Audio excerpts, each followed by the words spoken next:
প্রথম দিন কারোর কোলে করে ঘোরা শুরু করি এবং এই কোলটা ছাড়তে চাই না। অর্থাৎ আমার আপলাইন আমাকে কোলে করে নিয়ে ঘুরবে, তিনিই সব কাজ করে দেবেন, তিনিই প্ল্যান করবে, তিনি ফলো আপ করবে, তিনিই সাপোর্ট করবে, তিনি না হলে আমার বিজনেস হবে না। প্রথম ভুল। অর্থাৎ আপনি নির্ভরশীল, ডিপেন্ডেবল। দেখছেন না, আপনি সিনিয়রের হাতের, সিনিয়র আপনাকে এইভাবে ধরে বেঁধে রাখলে আপনার এগোতে পারবেন, না এগোতে পারবেন না। ফার্স্ট স্টেপ, যারা যারা হারিয়ে যায় এত বড় বিজনেস থেকে, তাদের প্রথম কারণটা হচ্ছে নির্ভরশীল হয়ে ব্যবসাটা শুরু করে। পয়েন্ট নাম্বার 2, কোনো রকম স্বপ্ন ও লক্ষ্য ছাড়া ব্যবসাটা শুরু করে। ব্যবসাটা শুরু তো করে ফেলেছি, বাট কোনো লক্ষ্য নেই, কোনো গোল নেই, কোনো চিন্তা ভাবনার মধ্যে প্ল্যানিং নেই। কি কাজ? প্ল্যান বলা। কি কাজ? ফলো আপ করা, রেজাল্ট আসবে।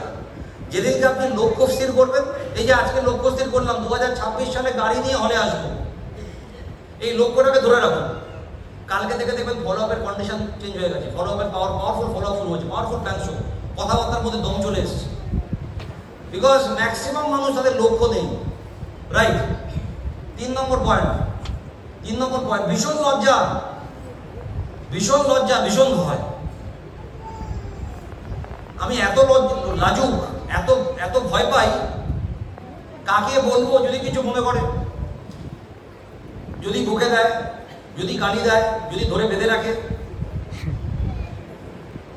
তাই না? অনেকের মধ্যে কোয়ালিটিগুলো আছে, লজ্জা এবং ভয়, তাই না? তো এই বিজনেসটা করতে গেলে ফেলে দিতে হবে। তো 3 নম্বর ভুল। 4 নম্বর, আমি সব জানি, তাই আমার নতুন করে আর কিছু শেখার মানসিকতা নেই। আমি তো ডাক্তার, আমি তো ইঞ্জিনিয়ার, আমি তো লয়ার, আমি তো পলিটিশিয়ান, আমি তো শিক্ষক, আমি সব জানি। আরে আমার আপলাইন তো আমার থেকে এডুকেশনে কম, ও আমাকে আবার কি শেখাবে, তাই না? তো এই বিজনেসটা করতে গেলে শেখার মানসিকতা থাকতে হবে, willingness to learn. You have to be teachable. আপনাকে শেখার মানসিকতা রাখতে হবে, আপনাকে জানার মানসিকতা রাখতে হবে।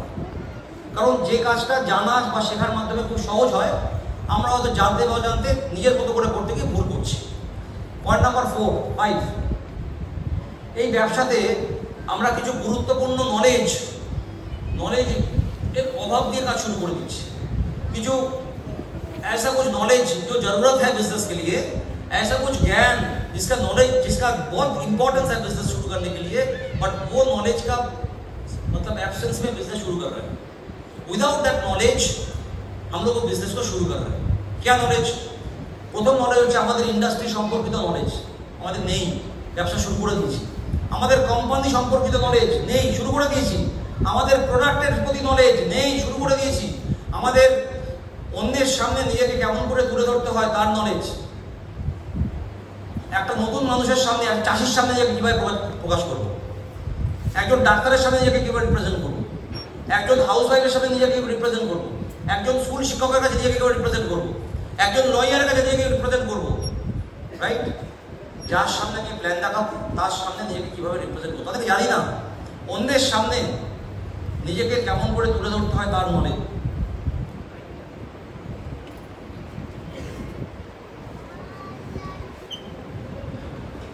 সো বিভিন্ন ধরনের মানুষকে বিভিন্নভাবে কেমন করে সামলাতে হয় তার নলেজ। একজন ডাক্তারকে কিভাবে সামলাতে হয়, একজন লয়ারকে কী করে সামলাতে হয়, একজন টিচারকে কী করে সামলাতে হয়, রাইট? এগুলো আস্তে আস্তে করে জানতে হবে। এই না জেনে আমরা যারা না জানি,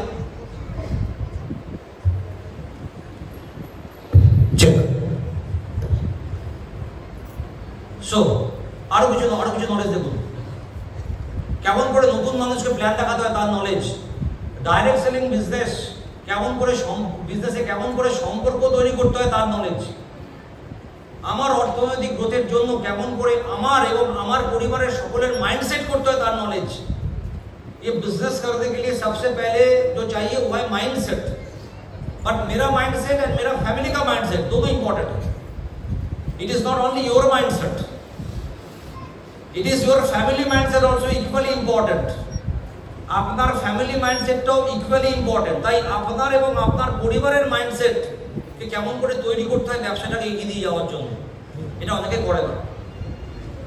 আমার বিজনেস গড়ে তোলার জন্য আমার ব্যক্তিত্ব, আমার মাই পার্সোনালিটি एंड कम्युनिकेशन स्किल কিভাবে বাড়াবো, मेरा पर्सनालिटी एंड कम्युनिकेशन स्किल थोड़ा थोड़ा डेवलप करने के लिए जो नॉलेज चाहिए उसका नॉलेज, কেমন করে একজন দক্ষ মালিক ও লিডার হয়ে ওঠা যায় তার নলেজ। দক্ষ মালিক আসবো। 6 নম্বর পয়েন্ট, সিস্টেম না মেনে চলা। সিস্টেম কি সিস্টেম? সারা পৃথিবী বিশ্ব ব্রহ্মাণ্ড যে সিস্টেমে চলছে, প্রতিদিন রাত হচ্ছে, দিন হচ্ছে, সকাল হচ্ছে, সূর্য উঠছে, সূর্য অস্ত যাচ্ছে, চাঁদ চাঁদের মতো উঠছে, সূর্য সূর্যের মতো উঠছে, পৃথিবী পৃথিবীর মতো ঘুরছে, তার অরবিটে ঘুরপাক খাচ্ছে। সিস্টেম, তাহলে সিস্টেমের মতো চলে। পৃথিবী টিকে আছে, সমস্ত গ্রহ ব্রহ্মাণ্ড টিকে আছে, আমরা সবাই টিকে আছি। বাট অনেকে সিস্টেম মেনে চলে না, নিজের মতো করে চলে।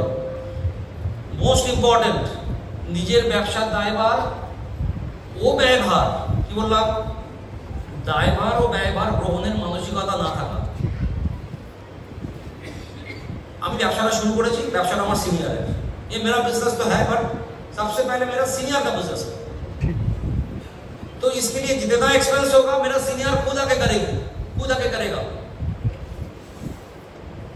मेरा बिजनेस मेरा सीनियर का बिजनेस है, वो सारा रिस्पॉन्सिबिलिटी वही आके लेगा। क्या अगर आप सेम बिजनेस ट्रेडिशनली कुछ शुरू करते, आपका पड़ोसन के लिए आप ये सोचते क्या? आपका बेस्ट फ्रेंड के लिए आप ये सोचते क्या? नहीं सोचते। But this is the business जिधर पे आपका अचीवमेंट कंफर्म है। सिर्फ अपना पर्सनल प्लानिंग के लिए हम लोग अपना अचीवमेंट को 5% की जगह 95% पे लेके आ जाते हैं और हम लोग फेल हो जाते हैं। तो নিজের ব্যবসার দায়ভার, আমার ব্যবসাতে যা খরচা হবে, প্রোগ্রামে আসার টিকিট থেকে শুরু করে, নিজের ড্রেস কোড থেকে শুরু করে, টুলস কেনা থেকে শুরু করে, একটা ব্যবসাকে গ্রো করার জন্য আমার ব্যবসাতে কিছু খরচা হতে পারে, ধার করতে, লোন করতে হতে পারে। বাট যে মানুষ পৃথিবীর নজির বলছে, আজ অব্দি যারা নিজের ব্যবসার দায়ভার এবং ব্যয়ভার নিজের হাতে করে তুলে নিয়েছে, তারাই বড় ব্যবসায়ী হয়ে উঠেছে। তাই না? অনিল আম্বানিকে দেখেছেন, অতুল টাটাকে দেখেছেন, তাদের অতীত ছড়ি করুন। যে সমস্ত মানুষ তাদের ব্যবসা, তাদের বিজনেসের দায়ভার এবং ব্যয়ভার নিজের হাতে তুলে নিয়েছে। তাহলে আমরা যারা দায়ভার আর ব্যয়ভার তুলছি না, তারা আমরা এমপ্লয়ি হিসেবে কাজ করছি, তাই এমপ্লয়ের মতো ইনকাম পাবো, মালিকের মতো ইনকাম পাবো। 8 নম্বর, সিনিয়রের কথা না শুনে নিজের মতো করে নিজের পদ্ধতিতে কাজ করা। ঠিক বলছি না ভুল বলছি sir? Friends hello, yes. Senior কথা শুনি না, সিনিয়র যা প্ল্যানিং দেবে, বাট যেটা আমার কমফোর্ট মনে হয় সেটা আমি আমার মতো করে আমার প্ল্যানটা বানিয়ে ফেলি। टाइम टेस्टेड प्लान हो तो सीनियर दिए बस सिस्टम दिए, सिस्टम आपको समझा रहा है कि भाई दिस इज द सिस्टम। यही प्रोसेस पे काम करके एक दिन राजेश यादव क्राउन डायमंड बन गया, महीने का 50 लाख ले रहा है। तो अगर आप भी करोगे तो आपको भी मिलेगा। यही सिस्टम अपना के हमारा एरिया में ये बंदा एमटीसी बन गया, अगर आप भी करोगे आपको भी मिलेगा। आप सब सुनते हो, सबको नोट करते हो, बट वही चीज अपनाते हो जो आपको अच्छा लगता है, जो आपको कंफर्ट लगता है। तो दिस इज व्हाट এখানে বলেছি, সিনিয়রের কথা না শুনে নিজের মতো করে নিজের সহজ পদ্ধতিকে কাজ করা। সো এই 8খানা পয়েন্ট হচ্ছে মানুষের 95% মানুষের জন্য খুব ভালো লাগে। আর এই 95% মানুষ এই 8খানা পয়েন্টকে জীবনে খুব ভালো করে কাজে লাগায়, তাই তারা কোটি টাকার বিজনেস, বাড়ির বাইরে মার্সিডিজ অডি বিএমডব্লিউ, যেটা ভারতবর্ষে প্রচুর মানুষ করেছে, তারা সেখানে পৌঁছাতে পারে। আর 5% মানুষ এই 8খানা পয়েন্টকে ভালো করে বোঝে, এই 8খানা পয়েন্টকে জানার পর নিজের মতো করে নিজেকে আপডেট করে, তাই তারা 5% মানুষের কনভার্ট হয়। তাই তারা আমার মতো একটি ডায়মন্ড, বিজন স্যারের মতো একজন আইটিসি, পঙ্কজ স্যারের মতো আইটিসি, রূপম স্যারের মতো ডাব্লিউটিসি, ভারতবর্ষের বহু লিডার, বহু অ্যাচিভারের মতো তারাও অ্যাচিভার হয়ে ওঠে। তাই ডিপেন্ড করছে আপনি আজকের পর কীভাবে বিজনেসটা করবেন। প্রশ্ন একটাই, কি প্রশ্ন? আপনি এই বিজনেসটা কি ভেবে করছেন আর কিভাবে করছেন? কি বললাম? কি ভেবে করছেন আর কিভাবে করছেন? এ আর আয়ের মধ্যে ডিফারেন্স। কি ভেবে আর কি ভাবে, কি ভেবে আর কি ভাবে। আজ সুরঞ্জন দাস ডায়মন্ড ভালো, সুরঞ্জন দাস কিভাবে করেছে আর কিভাবে করে তাই ডায়মন্ড, তাই না? অনেকে টিসি হতে পারছি না কেন? কারণ আপনি কি ভেবে করছেন আর কিভাবে করছেন ফারাক হলেই বুঝতে পারবেন। ভেরি সিম্পল, উত্তর আপনার কাছে আছে, কি ভেবে করছেন আর কিভাবে করছেন। क्या सॉल्यूशन है इसका? What is the solution? What is the solution to success in direct selling business?